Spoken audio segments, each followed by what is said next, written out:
नमस्कार। अंतर्राष्ट्रीय योग दिवस पर आप सबों को हार्दिक शुभकामनाएं। जहां दोस्तों सुबह की फटाफट खबरों के साथ हम हाजिर हैं।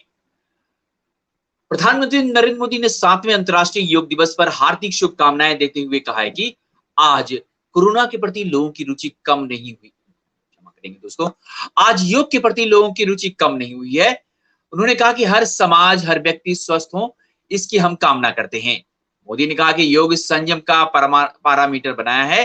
कोरोना के इस समय बड़े संकट का सामना किया है। इस मुश्किल समय में लोग इसे आसानी से भूल सकते थे। इसके विपरीत लोगों में इसके प्रति, योग के प्रति प्रेम बढ़ा है। या दोस्तों, देशवासियों को योग की ढेर सारी शुभकामनाएं। आप निरोग रहे, ऐसी शुभकामनाएं प्रधानमंत्री नरेंद्र मोदी ने दी है। अब हम चलते हैं महाराष्ट्र की ओर। महाराष्ट्र में कांग्रेस के अध्यक्ष नाना पटोले ने कहा है कि राज्य में शिवसेना, राकपा और कांग्रेस की एनडीए गठबंधन सरकार का गठन 5 साल के लिए हुआ है और यह कोई अस्थायी गठजोड़ नहीं है। उनकी यह टिप्पणी मुख्यमंत्री और शिवसेना अध्यक्ष उद्धव ठाकरे के बयान के बाद आई है, जिसमें उन्होंने कहा था कि लोगों की समस्याओं का समाधान करने की बजाय अकेले चुनाव लड़ने की बात करने वालों की जनता चप्पल से पिटाई करेगी। मुख्यमंत्री ने कहा था कि सभी पार्टियों को अपनी महत्वाकांक्षाओं से परे रखकर अर्थव्यवस्था और स्वास्थ्य पर ध्यान देना चाहिए। जहां दोस्तों, और हम चलते हैं कांग्रेस क्या कर रही है। कांग्रेस की बड़ी खबर एक आ रही है, जहां कांग्रेस के वरिष्ठ नेता सलमान खुर्शीद ने पार्टी में सुधार को फिर से अपील करने वाले G23 नेताओं पर निशाना साधते हुए कहा कि सुधार उस चीज पर अचानक सवाल उठाने से नहीं होता जिसका वर्षों से तक कोई फायदा उठाया गया हो, बल्कि यह त्याग से आता है। खुर्शीद ने सवाल किया कि जो लोग संगठनात्मक चुनाव का आह्वान कर रहे हैं, क्या वे इसी तरह पार्टी में उस जगह पर पहुंचे हैं जहां वे कभी थे, जहां वे अभी हैं। इस बीच केंद्र ने उच्चतम न्यायालय से को बताया है कि कोविड-19 से जान गंवाने वाले लोगों को परिवार को 4 लाख रुपए मुआवजा नहीं दिया जा सकता, क्योंकि वित्तीय बोझ उठाना मुमकिन नहीं है और केंद्र तथा राज्य सरकार की आर्थिक स्थिति ठीक नहीं है। शीर्ष अदालत ने एक हलफनामे में गृह मंत्रालय ने कहा है कि आपदा प्रबंधन कानून 2005 की धारा 12 के तहत न्यूनतम मानक राहत के तौर पर स्वास्थ्य आधारभूत संरचना बढ़ाने, प्रत्येक नागरिक को खाद्य सुरक्षा सुनिश्चित करने के लिए ठोस और तेज कदम उठाए गए हैं। हलफनामे में कहा गया है कोविड-19 के कारण जान गंवाने वाले सभी लोगों को परिवार को मुआवजा देना राज्य सरकार की वित्तीय बूते से बाहर है।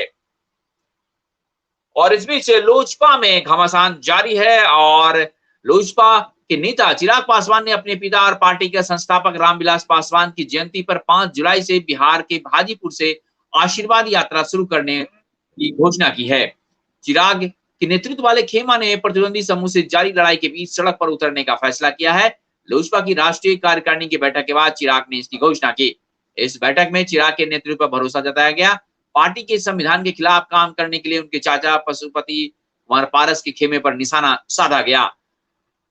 और दोस्तों, दिल्ली में भूकंप आया था। हम इस पर खास नजर डालते हैं कि आखिर इतनी तेज भूकंप कैसे आया।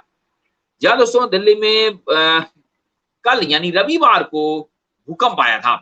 हल्का भूकंप आया जिसकी तीव्रता 2.1 थी। राष्ट्रीय भूकंप विज्ञान केंद्र ने बताया कि भूकंप का केंद्र पंजाबी बाग इलाके में 7 किलोमीटर की गहराई पर था।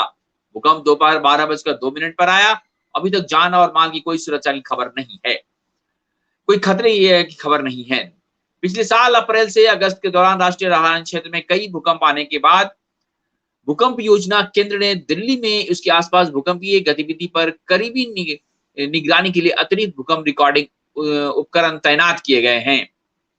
और उत्तर प्रदेश में काफी हलचल है, जहां खास तौर पर चुनाव के लिए होने वाले हैं। और इस बीच भाजपा की पूर्व सहयोगी सुहलदेव भारतीय समाज पार्टी के अध्यक्ष पूर्व मंत्री ओम प्रकाश राजभर ने दावा किया है कि उत्तर प्रदेश में भाजपा के खिलाफ सशक्त मोर्चा बनाने के लिए पश्चिम बंगाल के मुख्यमंत्री ममता बनर्जी, दिल्ली के मुख्यमंत्री अरविंद केजरीवाल और महाराष्ट्र के मुख्यमंत्री उद्धव ठाकरे को एक मंच पर लाने का प्रयास किया जा रहा है। पूर्व मंत्री राजभर ने कहा है कि मेरा प्रयास है कि उत्तर प्रदेश में भाजपा के खिलाफ एक सशक्त मोर्चा बनाने के लिए ममता बनर्जी, अरविंद केजरीवाल और उद्धव ठाकरे को एक मंच पर आया जाए। उन्होंने कहा कि इस सिलसिले में पिछले दिनों ठाकरे के नेतृत्व वाली शिवसेना के नेता संजय राउत और बनर्जी ने तृणमूल कांग्रेस के राष्ट्रीय महासचिव से बातचीत भी हुई है। जहां दोस्तों इस बीच जम्मू कश्मीर पर लगातार बैठकें हो रही हैं और जम्मू कश्मीर के उपराज्यपाल मनोज सिन्हा ने कहा है कि उनके प्रशासन का एकमात्र उद्देश्य केंद्र शासित प्रदेश के आर्थिक विकास की गति को तेज लाकर उसे बहुआयामी बनाना है। सिन्हा ने कहा कि कोविड-19 महामारी के कारण प्रदेश में नई औद्योगिक योजनाओं की गति रुक गई है, लेकिन आने वाले दिनों में इसे तेज करने की दिशा में प्रयास किए जाएंगे। उपराज्यपाल ने ये कहा है कि हम कोरोना महामारी के कारण पूरी तरह प्रभावित हुए व्यापार, उद्योग, पर्यटन की ओर ध्यान दे रहे हैं। इन क्षेत्रों की सुविधा के मुताबिक फैसले ही लिए जाएंगे। जम्मू कश्मीर की कला और संस्कृति को बढ़ावा देने के लिए युद्ध स्तर पर काम किया जाएगा। उन्होंने कहा कि आने वाले दिनों में प्रशासन का एकमात्र उद्देश्य जम्मू कश्मीर के आर्थिक विकास में तेजी लाकर उसे बहुआयामी बनाना है। जहाँ दोस्तों और श्रम और रोजगार मंत्रालय की ओर से भी खबर आई है कि आत्मनिर्भर भारत रोजगार योजना की समय सीमा को मौजूदा 30 जून से बढ़ाकर अगले साल मार्च तक करने पर विचार कर रहा है। मंत्रालय महामारी के बीच देश में नई नियुक्तियों को प्रोत्साहन के लिए इस साल योजना की समय सीमा बढ़ा दिया जा सकता है।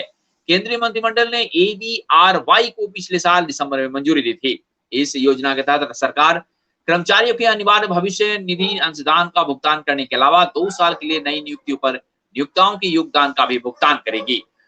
और दोस्तों इस बीच मिल्खा सिंह पर बड़ी खबर आई है जिसमें क्या कुछ घोषणा किया है। पंजाब के मुख्यमंत्री अमरिंदर सिंह ने ऐलान किया है कि पटियाला के महाराजा भूपेंद्र सिंह पंजाब स्पोर्ट्स यूनिवर्सिटी में महान धावक मिल्खा सिंह के नाम पर एक चेयर अलग से बनाई जाएगी। कोरोना वायरस संक्रमण से 1 महीने तक जूझने के बाद इस दिग्गज एथलीट का 91 वर्ष की आयु में निधन हो गया। चंडीगढ़ में फ्लाइंग सिख के आवास पर उन्हें श्रद्धांजलि देने पहुंचे मुख्यमंत्री ने कहा कि पंजाब सरकार यह सुनिश्चित करे कि मिल्खा सिंह की स्मृति युवा पीढ़ी की प्रेरित करती रहेगी। जी हाँ दोस्तों, तो ये थी सुबह की फटाफट खबरें। अंतर्राष्ट्रीय योग दिवस पर आप सभी को हार्दिक शुभकामनाएं।